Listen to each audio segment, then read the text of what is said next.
I'm Allison Jonjak, the Cranberry Outreach Specialist with the University of Wisconsin-Madison Division of Extension. These videos are the on-demand recordings of UW Extension and the Wisconsin State Cranberry Growers Association's virtual brown bag lunch series. These monthly sessions offer growers and researchers a way to share timely and relevant information. We hope you'll enjoy and continue to engage with us. Hi, I'm Tom Lochner, the Executive Director of the Wisconsin State Cranberry Growers Association. We're excited to be a partner with Extension to bring you research-backed resources, tools, and tips to keep Wisconsin marshes productive and profitable. And so as we kick off, as the growing season gets underway, we are going to have growing season updates. We're going to have today the standard housekeeping. So if you have a question, either unmute yourself to ask a question at any time or type a question in the chat. If you have a question that you'd like me to ask on your behalf, in the chat, you can say "to" and make the chat just to me, and I will ask that question for you anonymously. So we do want people to feel comfortable to ask questions, whether out loud or by chat. We have the live transcripts on for those who like transcripts. Click the more and say view transcript. And this morning, Tom and Alex are not able to join, so they had sent over a quick welcome that I'll give on their behalf. Then we're going to have our consultant update and what we're seeing in the field and what we're looking at in the future with Suzanne Arndt of Red Forest IPM. From DATCP, Alyssa Foss is going to give us the common questions and common issues with worker protection questions as we move into the beginning of the season. And then Sean Steffen's going to join us for an overview of how the commercialization of the nematode projects is progressing, how those patents are working and all of these things. So I'm going to read the quick welcome from Tom, and then I will hand it over to Suzanne. Tom says, here we go. I usually say good morning. Tom usually says good afternoon from the Wisconsin State Cranberry Growers Association. We're sorry that we're not able to join you all today for the May brown bag. Recent activities at the association include efforts to fill the publication, education, and communications manager position and work with the 14-mile watershed group. So those in the 14-mile watershed will wind up hearing more on those progresses. We've also been busy preparing for upcoming events. The Wycliffe Cranberry Open will be held on June 7th at the Bullseye Golf Club. Applications for the Wisconsin Cranberry Leadership Development Program are due by July 20th. The WSCGA annual summer meeting, field day, and trade show will be hosted by the Wisconsin Cranberry Research Station at the station in Millston on August 10th. So mark those dates, and please watch the WSCGA news and your email for more information on those events. So with that quick message from Tom, I'm going to hand us over to Suzanne to hear the word on the ground.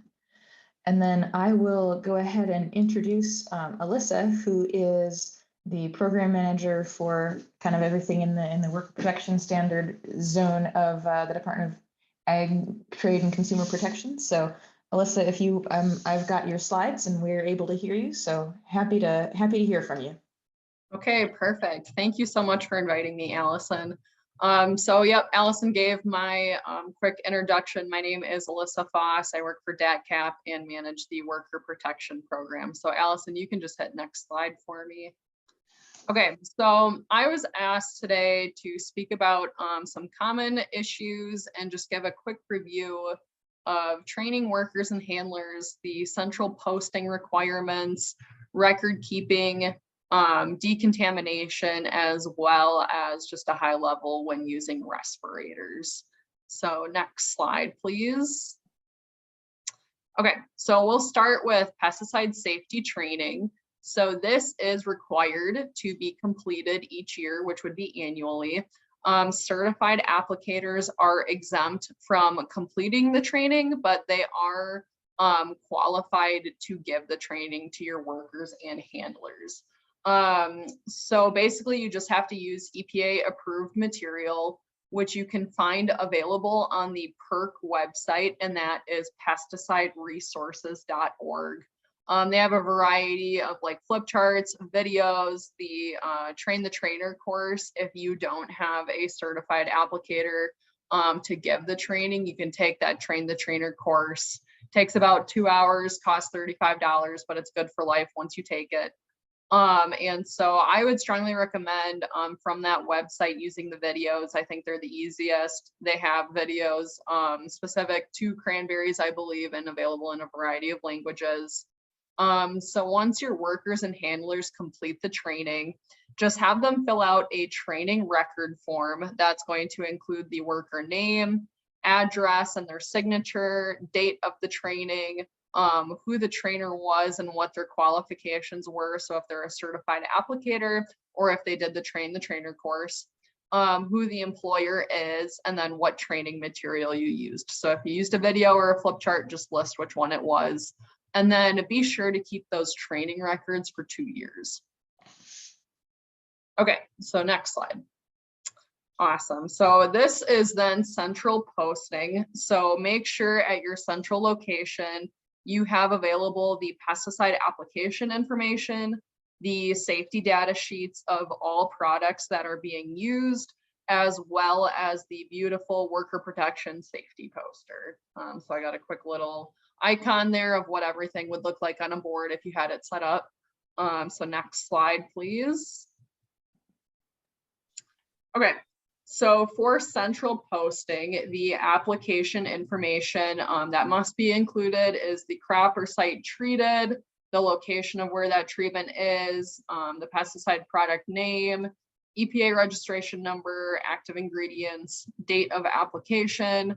The commonly missed ones are the start and stop times of the application, as well as listing the re-entry interval if there is one on the pesticide product. So start and stop times are the one that we see frequently missed when we do our WPS inspections.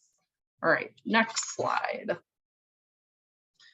Okay, so posting in the field will depend on the restricted entry interval, and you can find the REI listed on the pesticide label.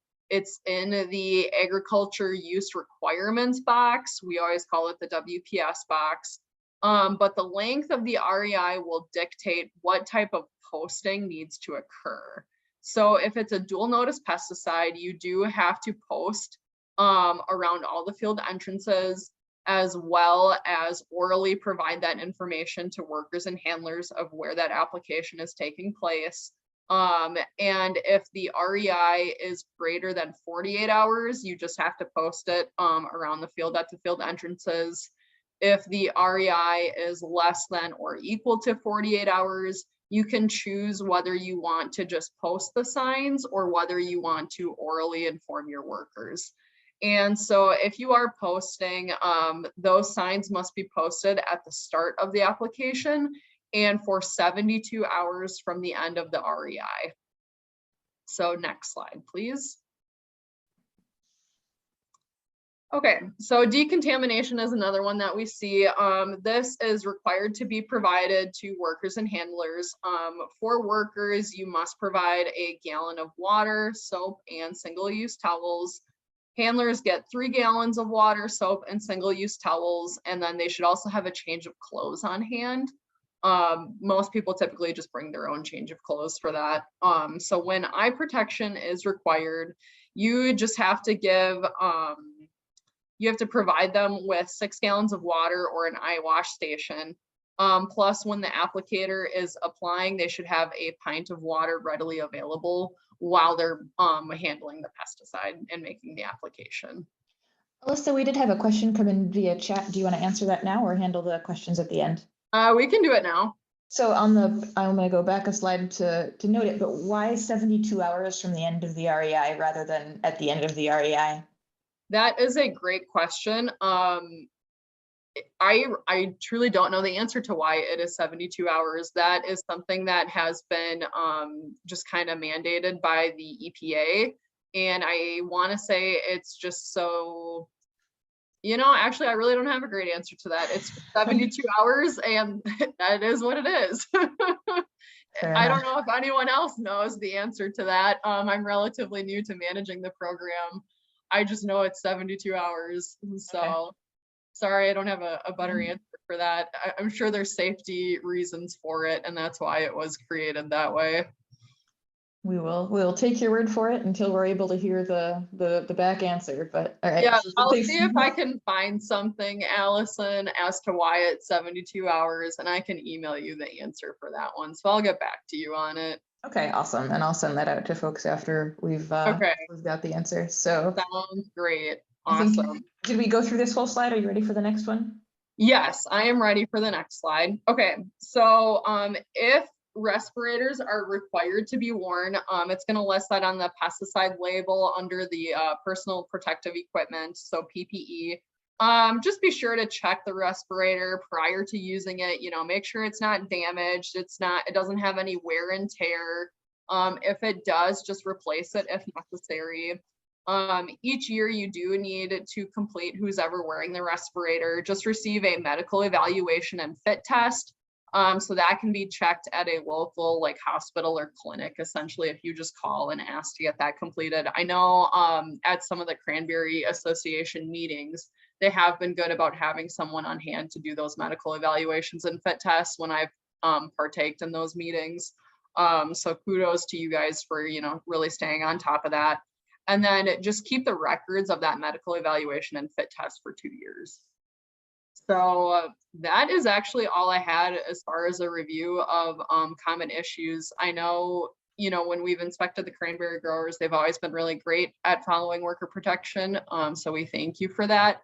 And, you know, from our end, it's been, you know, relatively quiet as far as compliance issues with cranberry growers. So we really appreciate it. And I'm sure your workers do too. And we are very glad to have a good relationship with you where we can always ask questions when we've got them and make sure that we've got everything in place to make things work well. So thanks for being available to us. Yeah, and I would stress that highly. If you ever have any questions, feel free to reach out to myself or to your area inspector, which you can find on our DATCP webpage if you don't know who the local contact is. Always be proactive with asking questions rather than waiting for us to show up and do an inspection. We're more than happy to help you set up a worker protection program, you know, get anything fixed or any issues you have on the front end. If you're being proactive with us, then there's no, you know, don't be alarmed for, oh, we're going to write you up or, you know, you're in violation of something. No, absolutely not. It's just if we show up and conduct a formal inspection and then we find stuff is missing or just needs some work, that's typically when you would see the warning notice. So if you have any questions, feel free to reach out. Awesome. I've got another couple of, I have no questions in the chat, but okay. As I will give people another couple of minutes to ask things. Have you had, I guess, how are, when we have workers who have Spanish as their first language, do we have resources that we can help work with them to get them all of the information equally available to them as to people who has English as a first language? Yeah, definitely. So we do have the worker protection posters available in English and in Spanish. I have a handful of Spanish ones at the office. So if you know of anyone that needs the Spanish poster, I can certainly mail those out to you. And then we can get them to the growers accordingly, or I can mail it directly to them. On the PERC website, that pesticideresources.org, that has all the training information, they do have a lot of resources available in Spanish. So I would highly recommend looking there if you need the training videos and whatnot to be in Spanish. Yep. Awesome. Other questions that we might have from the chat? If not, I guess we'll say that we are grateful for the overview, grateful for the review, and grateful as always for the good partnership that we've got, so we can ask questions when we've got them. Awesome. Yeah, thanks for joining us. Thank you so much, Allison. Absolutely, and if you stick around, we'll continue to have questions through the rest of the hour. I want to thank Sean and Alyssa and Suzanne, as well as all of you guys for joining and for answering in our polls as we've had them. And I will be sending out information about June's mini clinic next. It'll be again the third Friday of June. It's going to feature Pam and Jed and Leslie. And I will, again, if you see blunt-nosed leafhopper and you're willing to leave me 70 feet by 100 feet of an unsprayed plot so that I can do some pre and post bloom testing, I am all ears for that. So thank everyone so much, and I will we'll see you next time.